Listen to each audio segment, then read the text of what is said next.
아멘. 자, 오늘은 이제 윌리엄 벤턴 스크랜턴 선교사님의 세 번째 시간입니다. 자, 소주제로는 선한 사마리아인인데요. 이제 첫 번째 말씀입니다.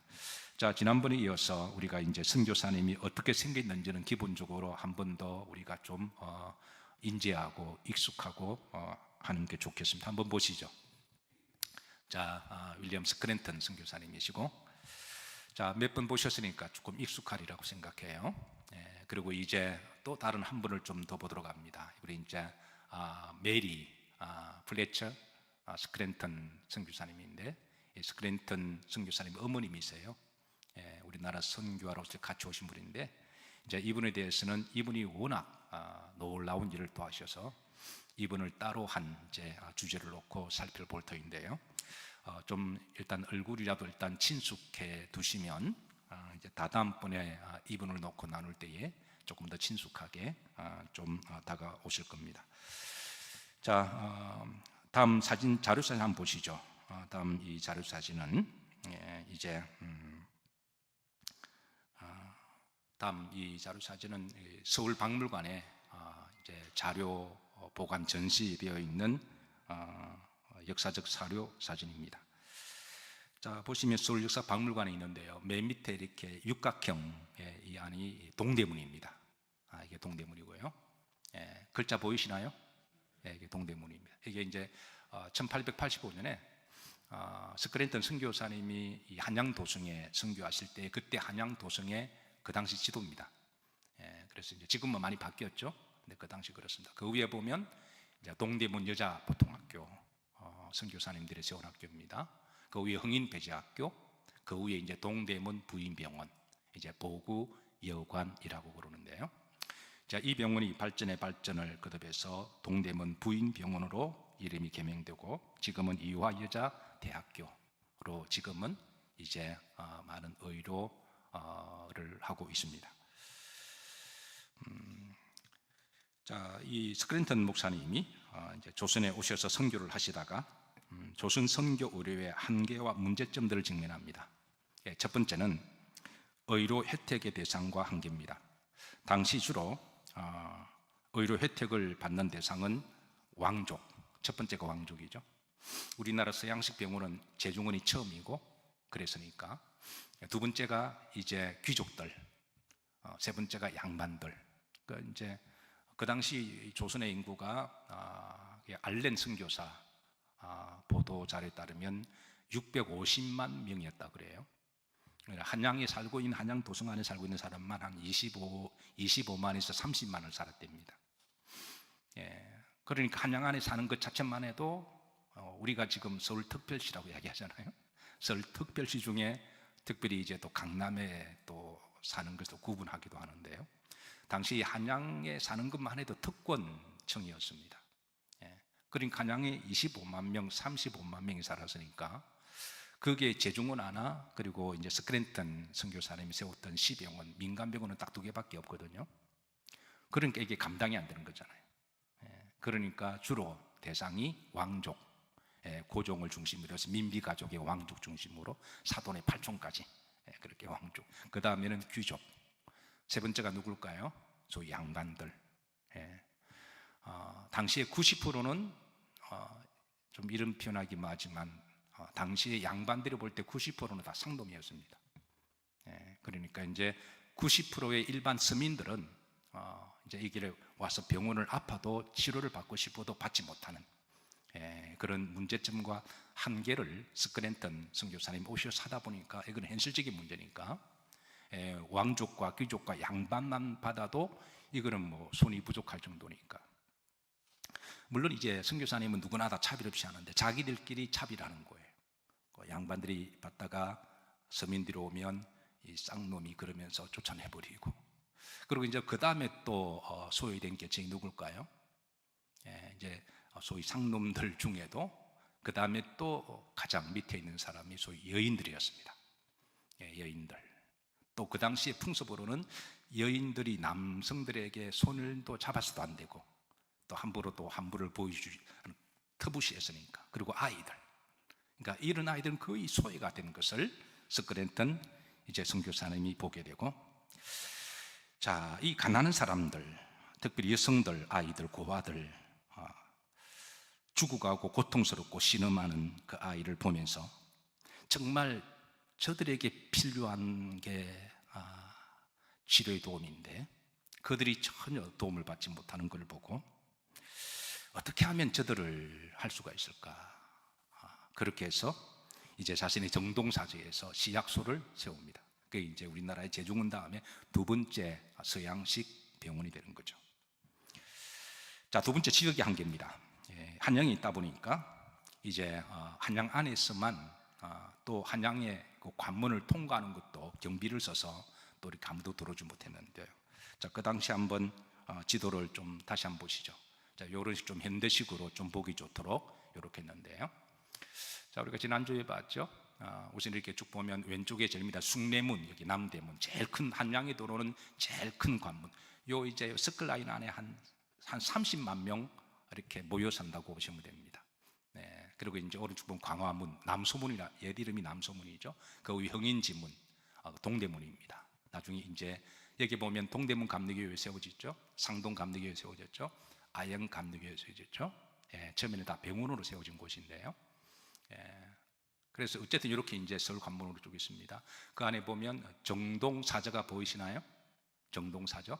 그러니까 이제 알렌 선교사님과 그리고 스크랜턴 아펜젤러 선교사님이 살았던 정동사저입니다. 그 위에 이제 경복궁이 있고요. 그 밑에 덕수궁, 고종이 사는 데가 그렇게 있습니다. 그래서 이 이제 스크랜턴 선교사님은 이 가난하고 힘든 사람들을 찾아가는 병원을 기도했습니다. 대부분의 사람들은 도성 밖에 살았습니다. 그러니까 치료를 받기 위해서 한양까지 와야 됐고 오더라도 이 한양 안에서 병원에서 제대로 치료를 받을 수가 없어서 그래서 이걸 놓고 기도하다가 이제 어떻게 하면 가난하고 한양 도성 밖에 사는 사람들 모처럼 올라오게 되면 이제 대문을 중심으로 해서 사람들이 많이 왕래하는 그런 곳에 어떻게 하면 치료할 수가 없을까 기도하다가 이 조선 선교의 한계와 문제점을 직면하고 그렇게 기도하다가 이제 성경을 읽고 기도하다가 받은 말씀이 오늘 누가복음 10장 선한 사마리아인에 대한 말씀을 받았습니다. 그래서 여기에 이제 이 말씀에 이제 강도 맞는 사람이 있죠. 그래서 그게 죽게 되었을 때 그래서 이제 한 사람이 다가가서 치료해주고 그래서 주님께서 물으십니다. 36절에 자 주님이 물으시니까 잘 여러분 받으시고 답하셔야 됩니다. 내 생각에는 이 세 사람 중에 누가 강도 만난 자의 이웃이 되겠느냐. 시간 관계상 앞에는 읽었으니까 자 31절입니다. 합독합니다. 이르되 자비를 베푼 자니이다. 예수님께서 이르시되 가서 너도 이와 같이 하라 하시니라. 그리고 여기에서 하나님의 응답을 받았습니다. 사실 스크린턴 목사님이 조선에 오셨을 때 그냥 선교에 대한 나이브 한 꿈만 가지고 오셨어요. 근데 와서 선교하다 보니까 워낙 이렇게 상황도 다르고 또 문제와 한계가 있어서 그래서 이를 놓고 기도하다가 이제 5년째가 되었을 때 이제 바로 이제 이 말씀에 대한 답을 받고 그래서 소위 선한 사마리아인의 꿈을 꾸게 됩니다. 굿 사마리탄 하스피럴이라고 하는. 그래서 5년 동안 꾸었던 그 꿈을 이제 마침내 이루게 됩니다. 자, 스크랜턴 박사는 조선의 진정한 사마리아인이 되고자 했습니다. 가서 너도 이와 같이 하라. 이 말씀을 통해서 이제 응답을 받은 거죠. 당시 조선은 강도 만난 자 이웃과도 같았습니다. 같은 동족인 정부와 귀족과 양반으로부터 차별과 무시당하고 강도 만난 자들이었고 일본으로부터 강도 만난 사람들이었고 중국으로부터 강도 만난 사람이었고 러시아로부터 강도 만난 사람이 조선의 사람들이었습니다. 이런 강도 만난 자의 이웃이 되기를 소망했던 스크랜턴은 주님께서 너도 같이 이와 같이 하라 라는 말씀을 주의 음성으로 듣고 그런 조선의 진정한 사마리아인이 되고자 하나님께 기도했고 그리고 그 꿈을 위해서 기도하다가 이제 그가 조선에 온 지 5년째가 되었을 때 이제 마침내 그 꿈을 실현하기 시작합니다. 1888년 12월에 서대문 밖에 무료 시약소를 세웁니다. 자기 정동 사저에서 이제 병원을 하다가 그 정동 안에까지 사람들이 다 못 들어오니까 그래서 찾아가는 민중들, 가난한 사람들, 이제 돈 없는 사람들, 아픈 사람들을 위해서 이제 서대문 밖 그게 무료 시약소를 세우는데요. 자, 이 당시 서대문 밖 애오개라는 공동 마을이 있었습니다. 그러니까 애오개라고 하는 공동 마을에 사람들이 애들이 죽으면 이곳에 가서 묻어서 공동 묘지라고 부르기도 했고, 연고 없는 불황자들, 거지들, 고아들 죽으면 이곳에 묻었습니다. 특별히 아이들, 영아들을 많이 묻었는데요. 그래서 흔히 영아들의 무덤이라고 부르기도 했습니다. 예, 당시 애오개 서대문 밖 애오개 공동 묘지입니다. 앞에 한번 지도 한번 보여주시죠. 서대문 밖 어디냐면 그 전에 앞에 지도 보시면 여기 이제 왼쪽에 있죠, 그죠? 네, 서대문. 지금은 이 서대문이 사라졌습니다. 근데 옛날에는 서대문이 있었고 그 서대문 밖 그게 이제 애오개라고 하는 이제 이곳에 이제 첫 번째 시약소를 차리는데요. 자, 다음 사진 보시죠. 여기에 이제 이게 당시 이제 19세기 선교사들이 본 조선의 무덤들입니다. 그 애옥의 그 공동묘지에 그 아래에 많은 사람들이 살고 있었는데요. 판자촌, 달동네라고 말할 수가 있죠. 그래도 그 당시는 판자, 지붕이라도 있으면 괜찮은 편이었습니다. 지붕도 없어서 천막을 치고 살았는데, 그러다 보니 거지들, 불황자들, 오갈 데 없는 사람들, 아이들이 많이 여기에 머물게 됩니다. 당시 외국인 선교사들이 본 조선에 사는 이상하면서도 신기한 광경이었습니다. 당시 제중원의 원장이며 나중에 주한 미군공사 호르스 알렌은 조선 견무기에서 다음과 같이 기록을 하고 있습니다.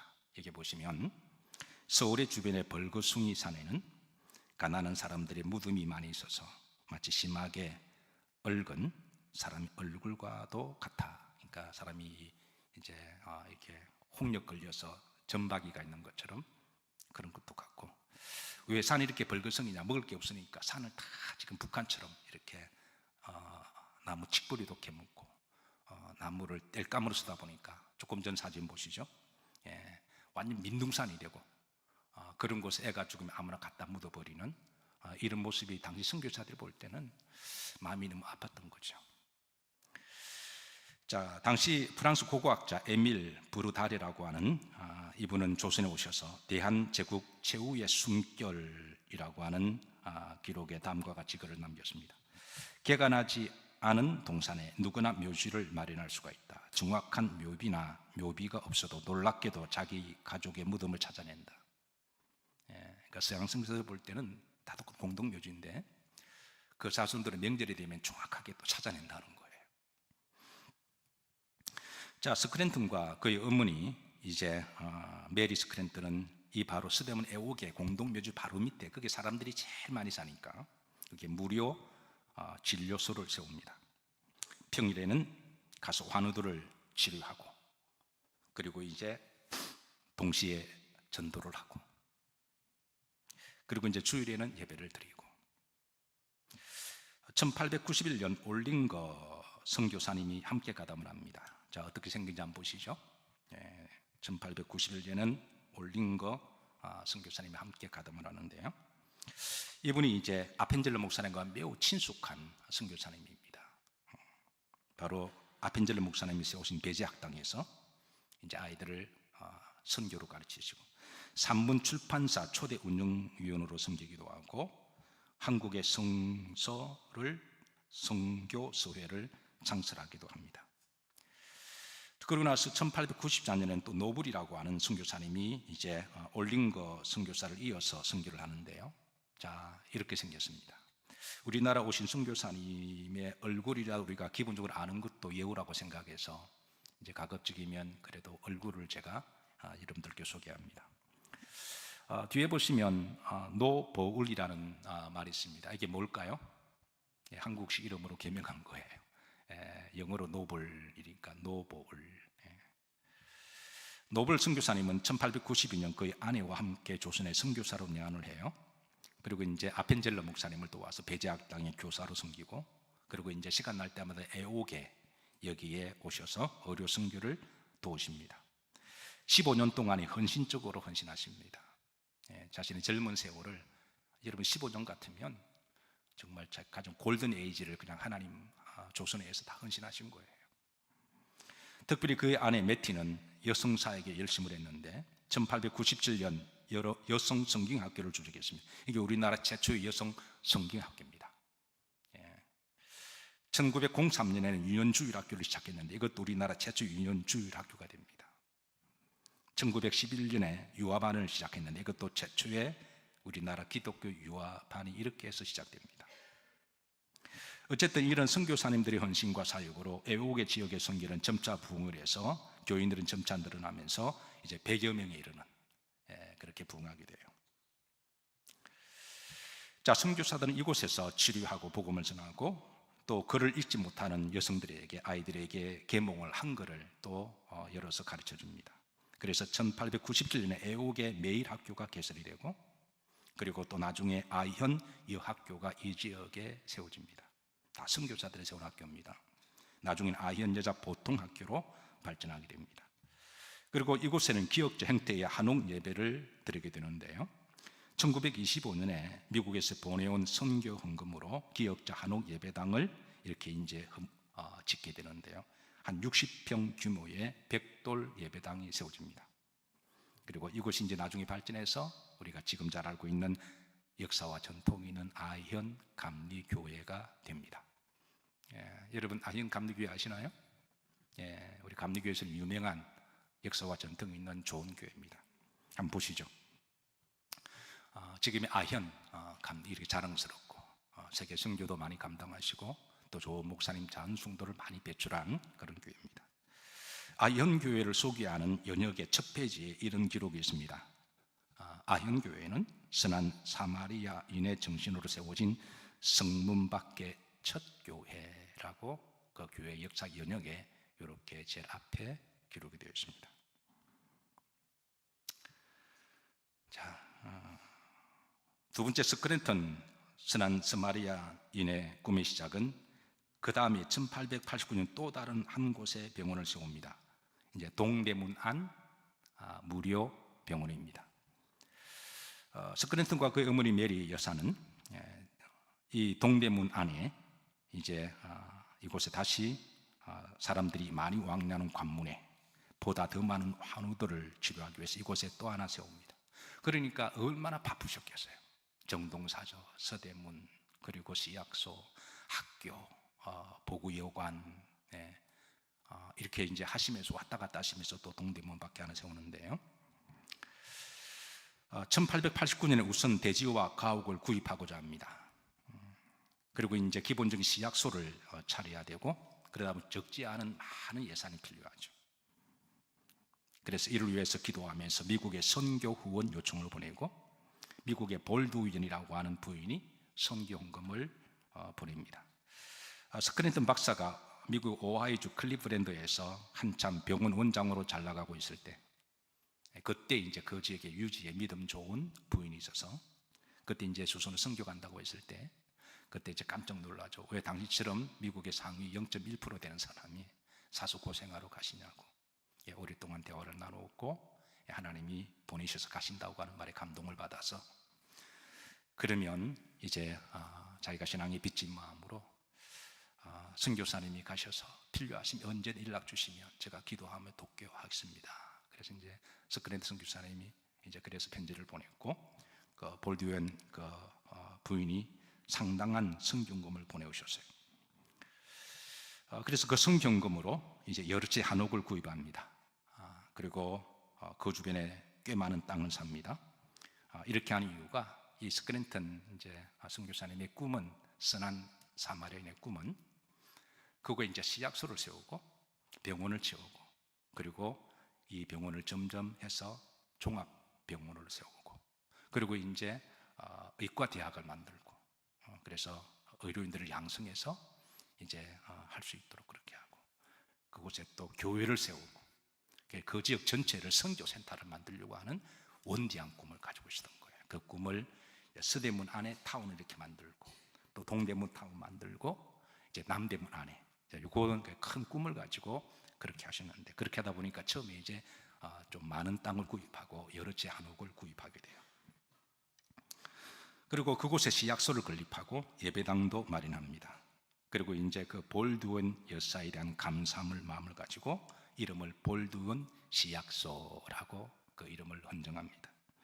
예배당도 볼드원 예배당이라고 그렇게 부르는데요, 평일에는 시약소 환우를 치유하다가 이제 또 복음을 전하고 주일이면 예배를 드리는, 그렇게 해서 복음을 전합니다.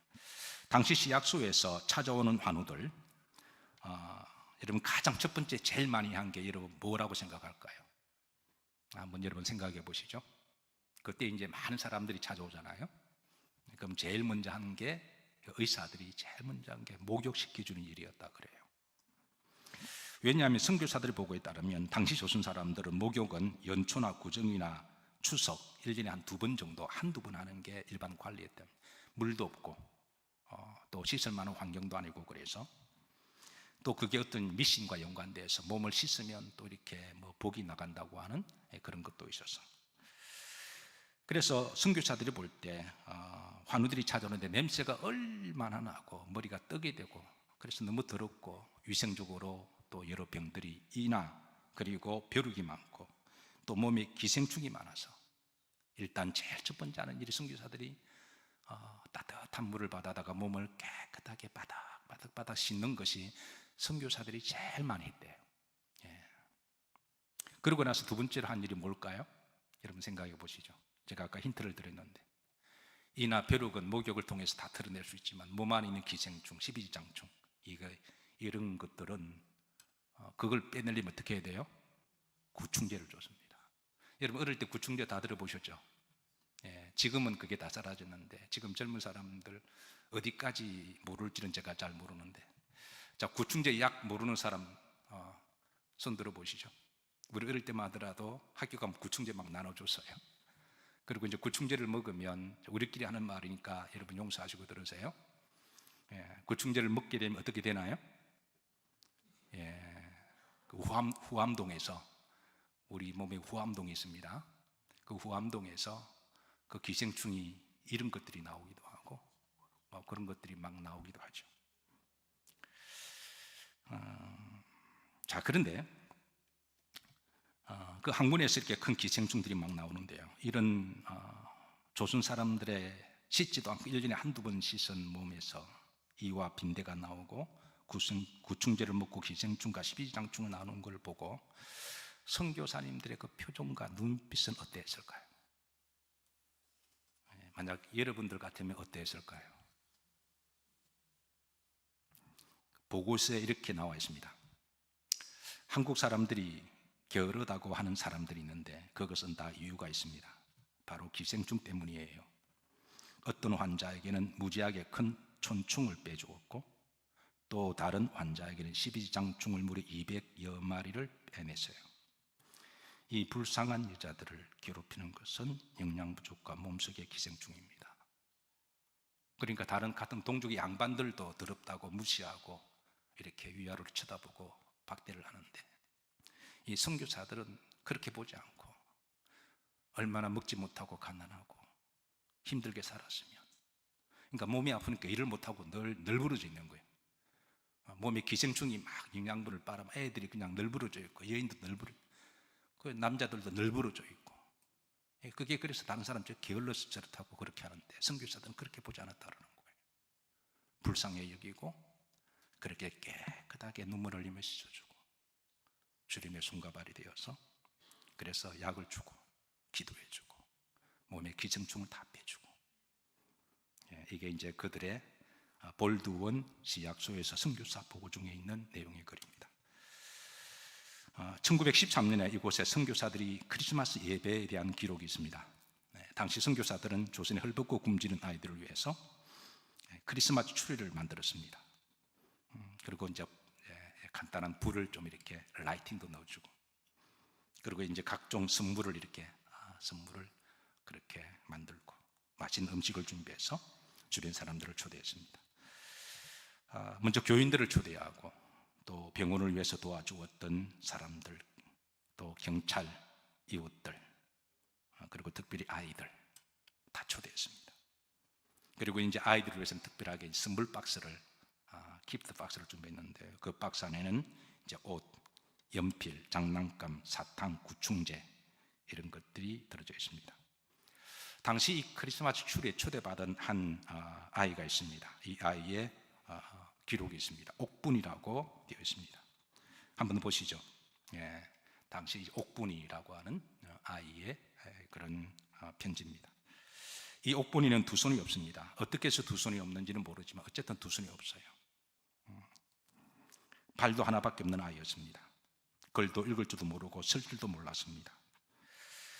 그런 아이를 선교사들이 거두어서 깨끗하게 씻겨주고 교육을 해주고 글도 가르쳐주고, 그래서 이 아이가 이제 나중에는 글을 읽고 쓰게 됩니다.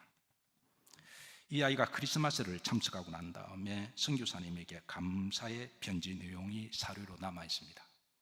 그 감사 내용이 이렇습니다. 선교사님, 제가 세상에서 가장 행복한 소녀인 또 한 가지 이유가 있어요. 전 크리스마스 추리를 보았어요. 전 그렇게 예쁜 것을 본 적이 없거든요. 하나님은 두 손이 없고 발도 하나만 있는 나 옥분이도 사랑하신대요. 나는 진심으로 그것을 알아요. 당시 조선에 오신 선교사님들은 정말 선한 사마리아인들이었습니다. 예수님의 손이 없고 예수님의 발이었습니다. 당시 예배당에서는 흥미로운 일도 많았습니다. 당시 조선의 풍습은 남녀 7세, 지금은 자동석이죠. 그 당시는 부동석이었습니다. 같이 예배 드리는 걸 금기했습니다. 특히 남자들이 여성들을 이렇게 차별하는 그런 문화여서. 그런데 메리 부인은 스크랜턴 선교사님 어머님이죠. 하나님 앞에 남녀 차별도 없고 차이가 없어야 된다는 것을 어떻게든 교육을 시키고, 예배 드릴 때만이라 하더라도 동등한 인격과 영성을 가지고 하나님이 사랑하는 자녀들이니까 다 같이 예배를 드리고자 했는데 누가 제일 반대했을까요? 소위 양반들이라고 하는 남자들이 이거를 반대했습니다.